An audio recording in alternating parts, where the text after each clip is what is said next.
Alright, hello to all my guys, gals, and non-binary pals out there across the electrical ocean. This is Jazzman back with a game. We've got GralDavo playing full faction Underdepths, and JLBM, who has immediately gotten onto my shit list by casting Eroding Winds. So we're gonna be we're gonna be poking fun at him all game.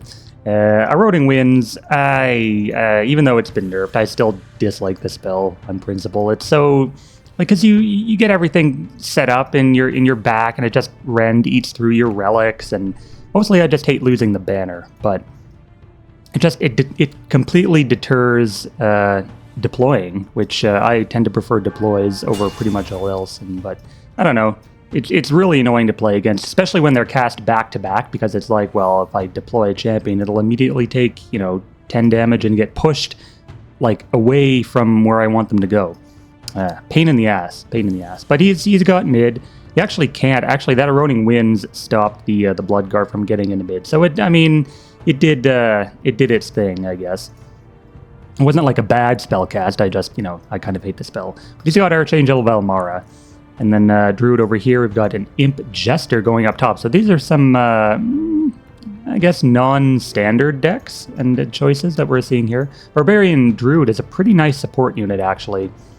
Compared to something like the Iron Fist, not Minister, Priest of Veldak. I don't know why that was blanking for me, but compared to like the Priest of Veldak, who's always been sort of the go-to healer, Divine Healing has always been an extremely good ability. But Barbarian Druid brings Cleanse, some Detection in Raven form, and then double heal abilities as well.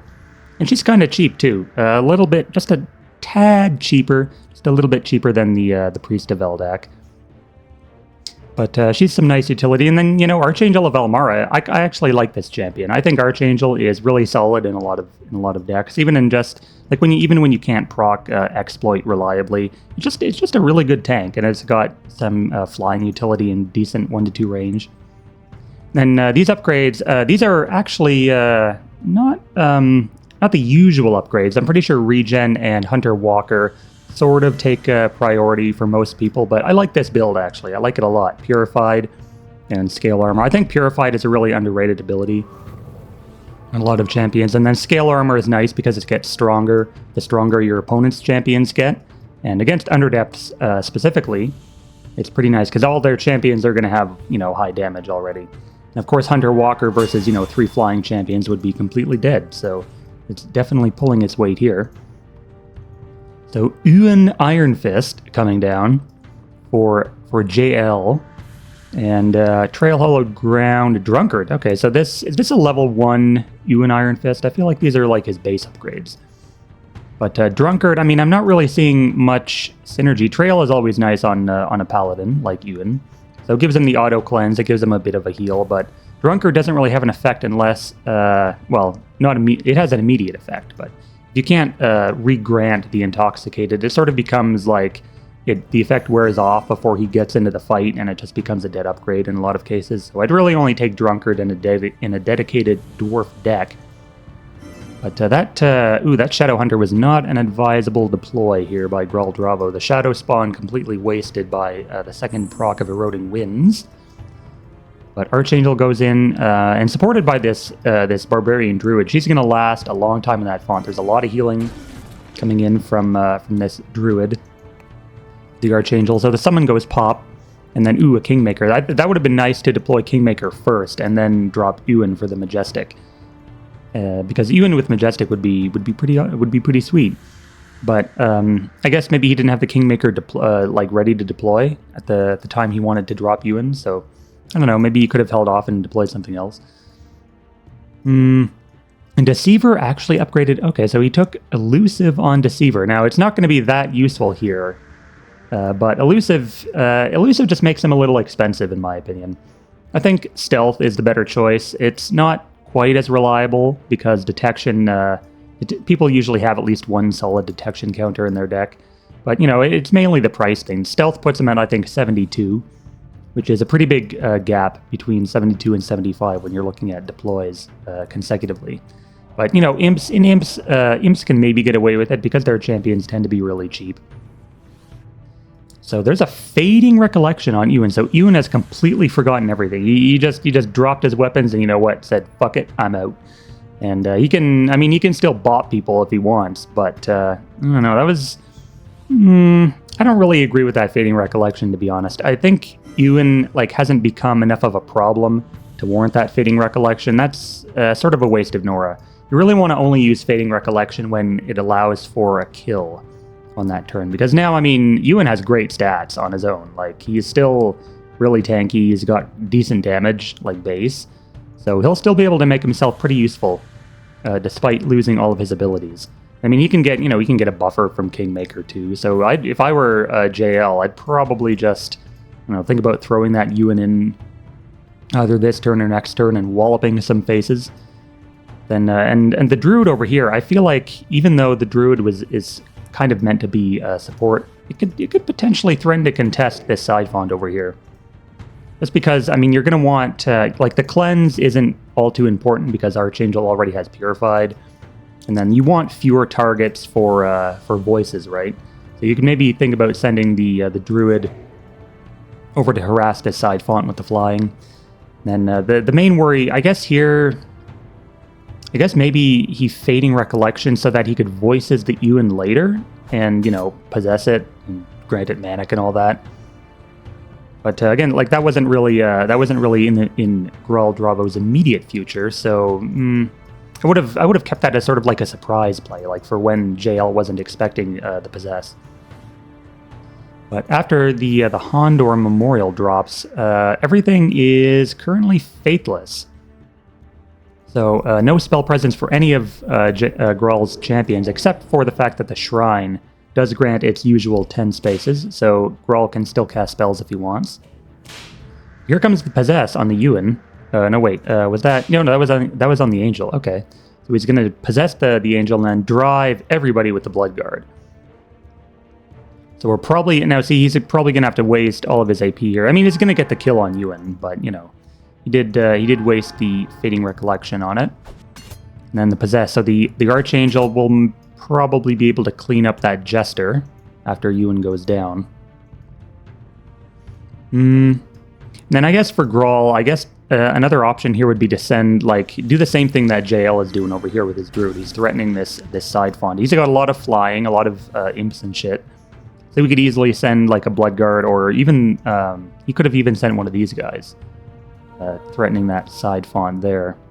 Is he even going to get the kill on? He has 18. No, he's actually 1 damage short of the kill here on Ewan with the Manic. What was that stealth deployed just now? A Lemur. All right. So Archangel is going to Manic into Ewan, but she's 1 damage short of the kill. Now, funny enough, that wouldn't have happened if Archangel had taken Hunter Walker upgrade. So I guess JL made the right choice there. So Imp Deceiver, I guess, kind of posturing a little more. And then, wait, what was that? Oh, yeah, Ewan lost. Oh, ooh, clever. Okay, so Ewan actually lost the Drunkard buff, the Intoxicated buff, at the end of that turn. So he lost the 5 HP that he gets from being a dwarf. So pretty nice. He actually died to the max HP loss there. That was funny. So detection coming in from the Druid finds the Lemur, but she does walk into the font. So Gral will have that to contend with. I don't know. There's really no good option to defend your font here from being contested. Lemur is a good choice as far as champions go, but the problem is you can't stop the Druid from walking in. Right? There's really nothing you could do. So I guess positioning-wise, you could maybe thought about putting it here. Because Druid is... You want to deter Druid from walking around near these spaces, right? You want to sort of coax the Druid to hang around up top here. Because that's where all of your reinforcements are coming from, right? So I guess deploying Lemur somewhere around here would have been better than, here. But it's fine. He's got a defender in that font at least. And a couple more relics coming down here from GL. A Failed Amplifier. Man, a man after my own heart. Always thought Failed Amplifier was a little underrated. So in terms of anti-spell relics, it's probably middle of the pack. Maybe even a little better than Woodland Scales, now that you can't run 2 of them. But it completely prevents spell casting after the first one every turn, so it's good for preventing big power turns where multiple spells are being slung around. The problem is, as Iron Fist, you kind of want your spells as well. Big power turns in IS usually consist of like Maka plus, I don't know, Glorious Charge, Hammer Strike, Might of Iron Fist, usually with some combination of all those thrown together. So it's a little bit out of place in Iron Fist as a whole, but it's still a great relic, for 25 Nora. And, Tainted Statue in Sunderland sort of eclipses all else in terms of anti-spell. But Merchant's Quarter, I guess he granted Strike to allow him to kill the Jesters? No, Jester has 0 defense. I guess he just granted the abilities just because he felt like it. So Archangel has those abilities now. I think for jail, you really needed another deploy. I don't know, I guess deploying Failed Amplifier was fine, but I don't really see the point in dropping a Merchant's Quarter there. You didn't need Strike because all these champions have 0 defense. And then Evasive 1, I mean, they can all hit at melee, so those abilities didn't really offer the Archangel anything important. So Shadowhunter getting the Manic here, allowing him to get the kill on this Archangel. And yeah, so the problem for JL now is that he doesn't have any champions in mid. After that Archangel died, after Ewan got popped, his only real recourse here is the Druid, but at 25 HP, she's absolutely losing to that Lemur. Lemur's just going to chase her down, latch on, and let Aura do all the work. So and Kingmaker, I mean, Kingmaker in mid can, I guess, stall for a while, but there's not much else he can do until reinforcements come back. So Druid going to make a fight out of it, but she will eventually die, and I guess Graal will slowly take over this mid-fawn after that early Eroding Winds play. Yeah, wait, JL still hasn't deployed a Kingmaker, a champion for Gift Kingmaker. he needs to get on that. He needs to get that crown on somebody's head pronto, but he doesn't apparently have the Nora for anything. Maybe he's saving it for something important. I don't know, like a Talgar's. I don't know. What else could he have got? Maybe a Crusader. I'd say Crusader is I mean, it used to be a lot worse, but Crusader is still kind of like the go-to for super champing in IS, or one of them at least. Because basically Thirst for Battle. Thirst for Battle used to be really crazy because it would give you a proc of +2 damage and +1 defense for every champion you were engaged to. So it would give you, if you were engaged to 3 champions, it would give you 6 damage and 3 defense, every turn. And Crusader got out of hand really fast. Thank God that's not the same anymore. So Imp Vixen. So this is basically imps from GralDavo. I don't know why I didn't catch on to that earlier. I guess the Blood Guard kind of threw me off. I kind of forgot you could run this in imps with the pet.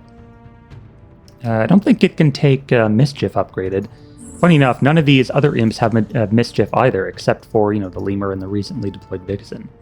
So I guess he's not really banking on Mischief. It's kind of hard with imps because you want they sort of have a.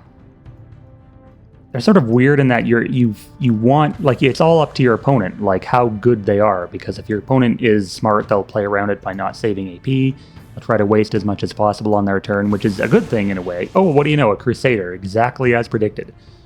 But yeah, they'll waste as much of their AP as possible.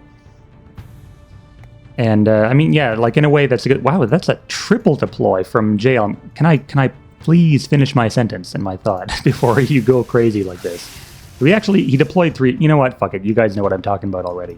But he deployed 3 champions in a row like that. He had a shit ton of Nora just waiting there. So anyway, yeah, so imps, they're all, I like the deck, it's just I've never had much personal success with them. That might just be because I'm bad in general with Underdepths, and I don't tend to play the faction that much. So Shadowhunter is going to rip right through that Kingmaker. He can only get 1 hit, unfortunately, but I'm wondering if there might be, I don't know. I think a Price of Victory is unnecessary. Oh yeah, he's going to use Mischief. See, Kingmaker had 1 AP that he couldn't really do anything with. And now the Imp Deceiver is going to threaten topside. Can't take it this turn, fortunately for for JL, sorry. But Kingmaker going down to 19 here, and these reinforcements have got to get into the fight ASAP. Dwarven Medic is interesting. JL's running a lot of healing, I've noticed. He's got the Druid, he's got the Medic, and he's got this Cross Priestess, also with Healing Mind here. And but you know, Grawl has been doing just fine. He's been working through these champions without having to worry about, ooh, there's Maxeric coming in that burst of flame. Always liked his deploy animation. I thought it was pretty neat. But he's going to come in here, and this is actually a good time to deploy Maxeric as well, because JL is about to lose 2 champions. Firstly, the Druid, and then this Kingmaker is on 1 HP, so it's not really going to live too much longer. He actually pilfers the Shadowhunter's Avarice, which is kind of funny. So now the 0 damage Kingmaker has Manic. That's gonna be some nasty damage he's gonna put out. He's gonna stab his little pen right between his eyes. And I guess the Celestial Spear, Crusader doesn't have Throw Axe upgraded. It's kind of a shame. He could have, well, he couldn't have gotten the kill, but you can get it with the Cross Priestess here. The problem is now, like, if he gets the kill, then Crusader won't be able to thirst off of anything this turn. I don't know. Would I have left that alive? Probably not. I mean, it's Underdepths. You kind of have to be wary of Sacrifice and Ret and all that. Crusader gathers the globe. I really hope JL has saved some Nora. Okay, so he deploys another Crusader up here. Because if he didn't have a deploy for this top font, the game would probably be over. But he did. He had a Crusader here. And this is, I guess, sort of a similar thing that happened down here with the Druid. Like, you want to deploy, like, when your font is being assaulted like this, you kind of want to deploy it around here, so that your opponent doesn't just fly their champion, like, over here, and your reinforcements have to take forever to get over to that side. But I guess JL was thinking that, well, if I deploy it here and he backs off, I can more quickly send my Crusader towards the mid-font fight. Which is also true. But I think Crusader on his own could have maybe made a run for that top font, or at least threatened it. But it's hard when you don't have flying, as Gral's champions do. And actually, wait a minute. Was that an increased gravity? Damn, son, that's another one of my favorite runes. That I think are underrated, at least. I think it's a little unnecessary in IS, specifically just because you actually have a lot of runes that do the similar thing as increased gravity. You've got the Windmill, and then you've got Magnetic Rover with Magnetic Hold, and then Earth God Sigil to equip, so you have a lot of options for grounding shit. But yeah, increased gravity gives everyone, the thing is, Earthbound and Planar Bound are really strong debuffs, like especially on, I mean, increased gravity can be cleansed, but for a global spell that's like 20 Nora, like this Maxeric is stuck, like he can't move because of Planar Bound here. So Maxeric will be sitting there for quite some time, and of course it neuters the imps as well, prevents the Vixen from flying over that cliff to get to this font. And it also sort of cuts off the Deceiver, because the Deceiver basically had no choice now but to contest. Because otherwise, like, his only recourse was to back off this way and go all the way around, which would have been way too time-consuming. But it forces him into that font, because he couldn't fly over this cliff again to get back to his forces. So Crusader's fine. Crusader's going to thirst off this guy and let the Failed Amplifier contest. Not sure why he deployed the Failed Amplifier here, though. Like, I don't know. It seems like one of those relics you'd put as far in the back as possible. Like, if he had to put the Failed Amplifier here or something, anything contesting this font would have had to go more out of his way in order to kill it. But I think these Crusaders might be a little bit of an issue here for Grawl, just because by the time this one gets back to the fight after, killing the Deceiver, it's going to be pretty strong. And then this one's going to just keep thirsting off the Vixen with its Majestic preventing sort of escape. So an Alchemist comes in, and this is sort of, I guess, the downside of increased gravity is that it doesn't. It only works on champions that are currently in play upon casting. So any of Gral's other champions coming into play will not get the debuff.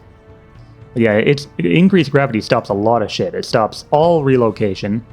It stops. I'm pretty sure it stops things like leap as well, and then stops teleport. It stops flying champions, of course. So if you have something like Open the Earth, you could get the most out of the lava. But yeah, people run Planar Dissonance in Sundered Lands for a reason. The effect is extremely strong, and actually, Grawl runs right into that font with the help of Action Potion on the lemur there.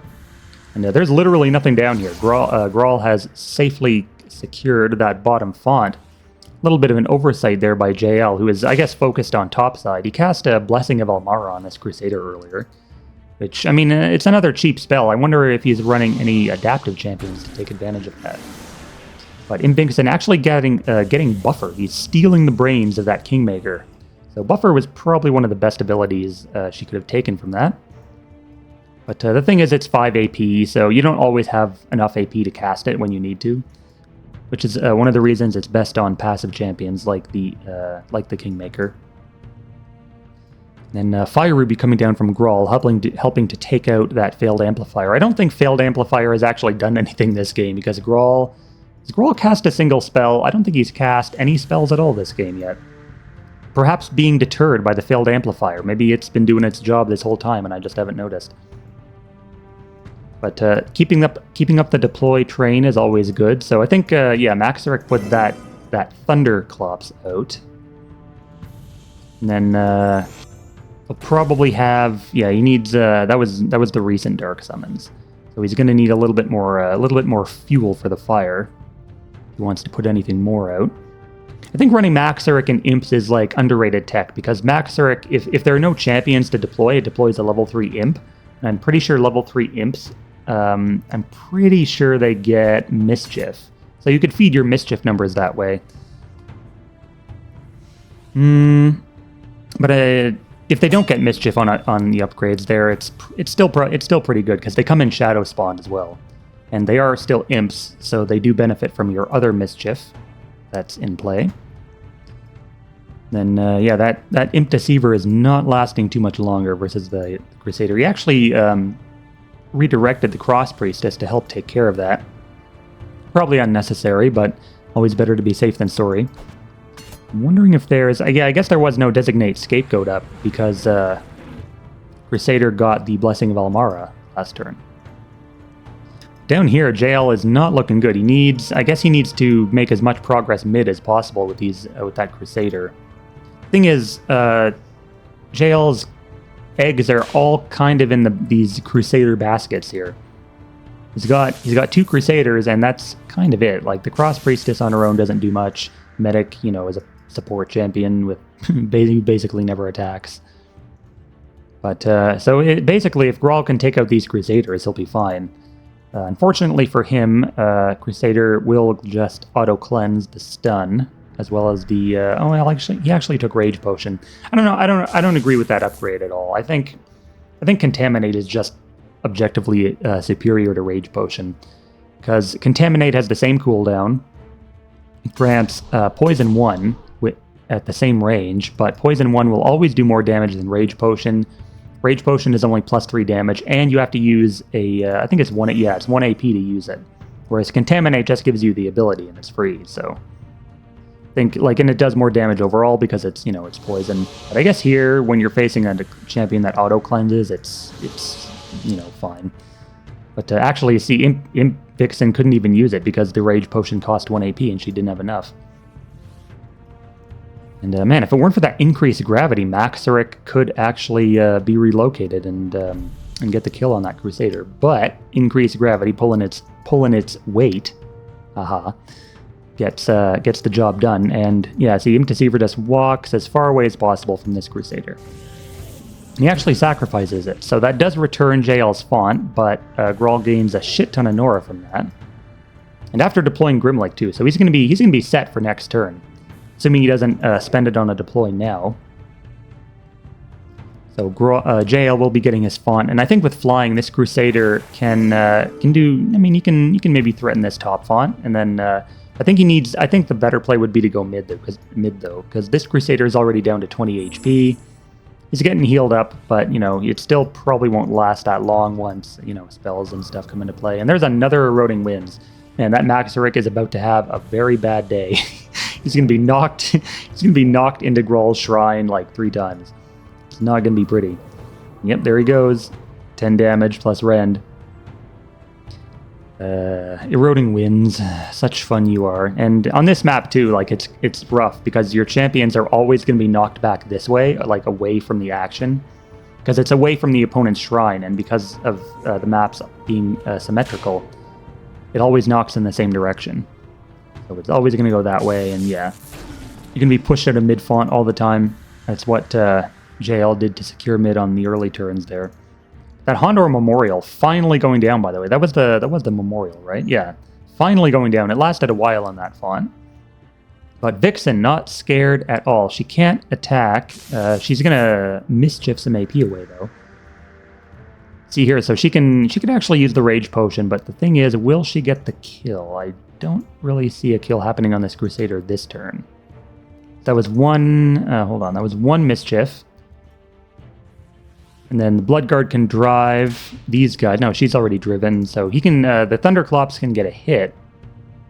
It could pounce. I think, did it pounce last turn? I can't remember. But if pounce is up, that's another +2, 17. I guess Avarice could also come into play. Avarice on the Vixen would be nice because it would let her steal another ability with Brain Eater. Just got to watch your positioning so that Manic doesn't screw you over like here, like Manic's this way. So more mischief action coming in, and everyone taking a little bit of electric damage. I've always perhaps sillily thought about SPUD electric deck with the Thunderclops and then that Hyanid that has static shock as well. Because then you could also run like, you know, electric charge or whatever that increases electric damage by 2. The one on the Golem. So you could get like, you know, 8 damage mischiefs off. That would be kind of fun. But Maxeric wisely portaling away from his shrine. So the increased gravity wore off there. So he'll be knocked this way. It'll still be annoying, but at least he won't get knocked into the shrine anymore. And, there's another Hondor Memorial. Wow, JL is running quite a lot of relics in this deck. A lot of relics and a lot of healing. Still no answer for the bot side though. So Grawl has been on 3 fonts to 1 for a few turns now, and eventually, I mean, that Nori disparity is really going to work against JL's favor here.